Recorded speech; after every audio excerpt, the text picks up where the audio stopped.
key House committees worked through the night, we're told, to advance President Trump's, what he calls his big, beautiful bill. The tax writing committee working, we're now told, almost 18 hours to finish their portion of it and to pay for the president's desired cuts. It's called a pay for. House Republicans are pushing forward with big spending cuts proposed to Medicaid.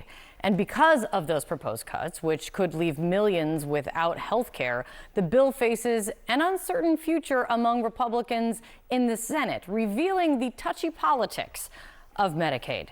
CNN's Harry Enten is looking into that for you this morning. And Harry, what do Americans think of these proposed potential cuts to Medicaid we're looking at here? The politics of this are so bad, it literally blows my mind. That is what the American people think of this. Major spending cuts to Medicaid. Look at this, 76% opposed, just 24% favor major federal spending cuts to Medicaid. To give you an idea of how big this 76% is, in a separate poll I looked at it, George Washington's favorable rating is 78%. Basically, the exact same percentage of Americans who are opposed to major cuts to Medicaid on the federal level.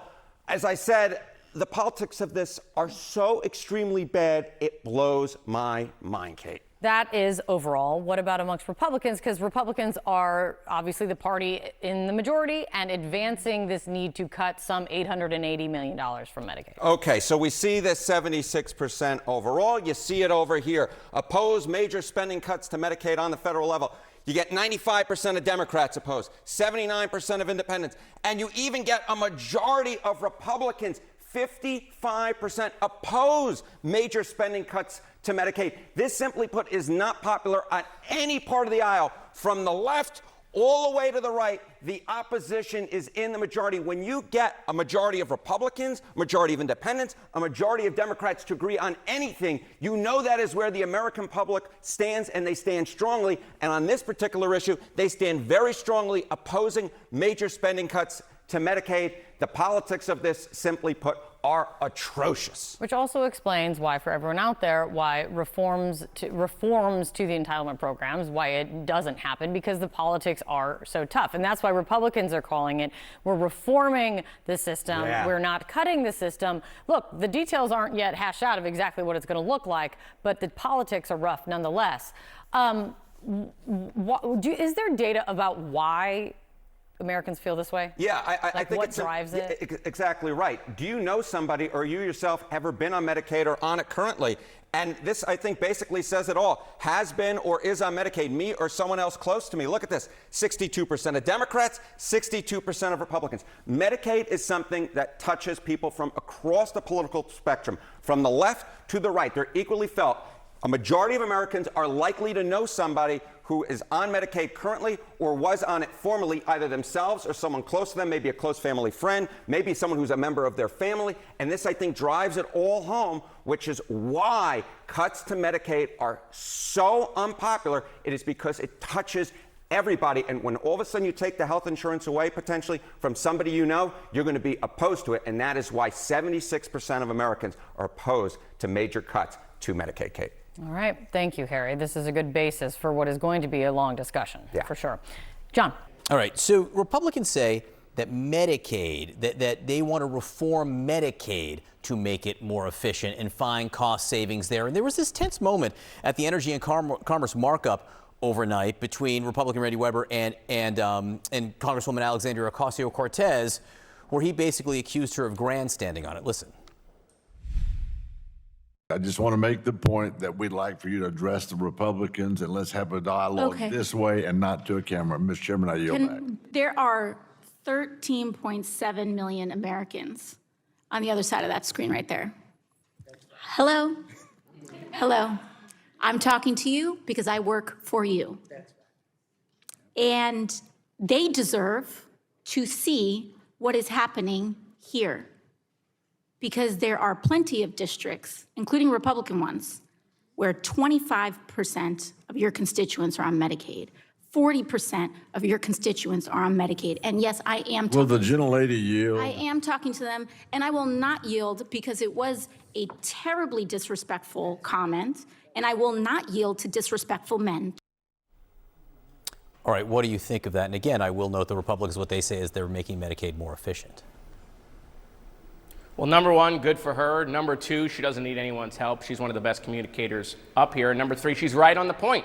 First of all, Donald Trump said he's not cutting Medicaid, okay? And so, that's what he's been saying, okay? And yet Republicans come with almost $800 billion of Medicaid cuts, which is what the Democrats have been talking about for the last 5 months. There are members here in the House and the Senate said they're not going to cut Medicaid. And it looks like, John, we're literally on our way to capitulation.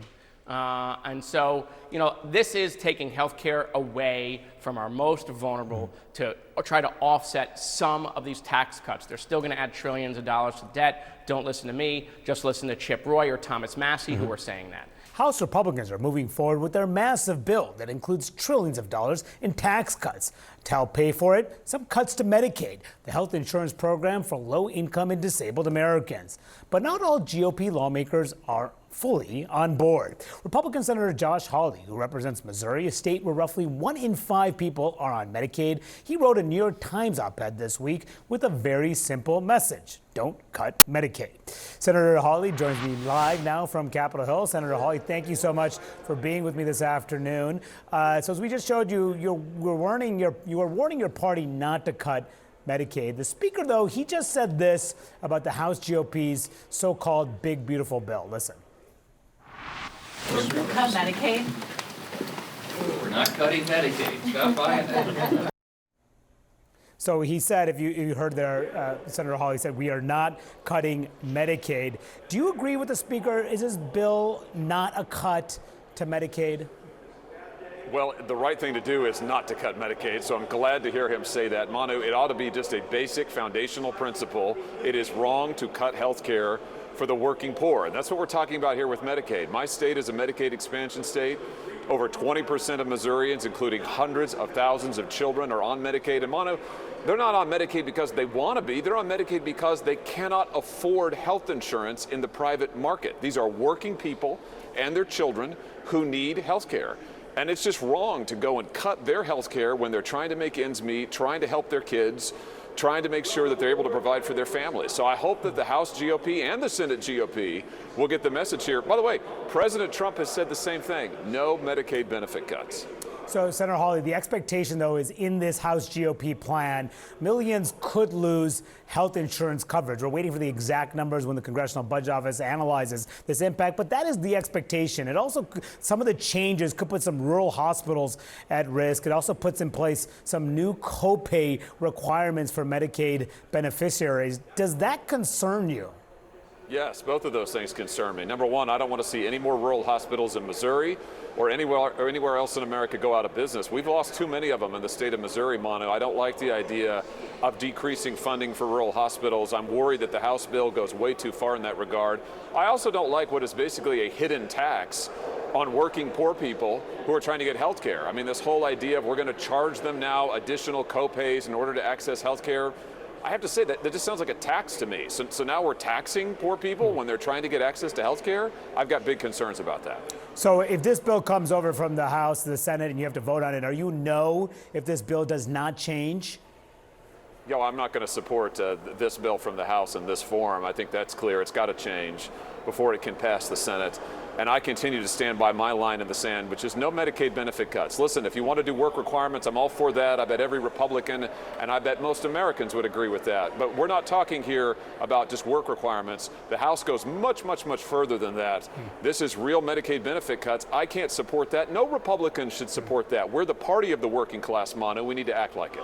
Yeah, speaking of that, in your New York Times op-ed that we just showed, you wrote this about some of your GOP colleagues. You said, quote, "This wing party wants Republicans to build our big, beautiful bill around slashing health insurance for the working poor. Republicans need to open their eyes. Our voters support social insurance programs. More than that, our voters depend on these programs." You also point out that President Trump increased GOP support with the working class. So do you think your GOP colleagues in Congress are too focused on making life easier for corporate America and, frankly, wealthier Americans than the working class? Well, I would just say it's a mistake to listen to outlets like the Wall Street Journal, for instance, that never met a corporate tax cut they didn't love, never met a corporate goodie that they didn't absolutely relish, but want to tax the working class like crazy. It's reverse class warfare is what it is. It's taxing the poor to give to the rich. And I'm totally opposed to that. Republicans now, thanks to Donald Trump, are the party of the working class. Mano, you referenced the returns from the last election. The big majority of working class voters voted for the GOP. That means now the GOP needs to deliver for them. And we do that by giving them tax relief. We do that by bringing down their health care bills. We don't do it by cutting Medicaid. If this bill becomes law, are you concerned that Republicans could face a severe blowback in the elections next year? Oh, this bill is not going to become law in its current form, not least because President Trump won't sign it. Manu, I've talked to him about this personally multiple times. He has been crystal clear in public, too.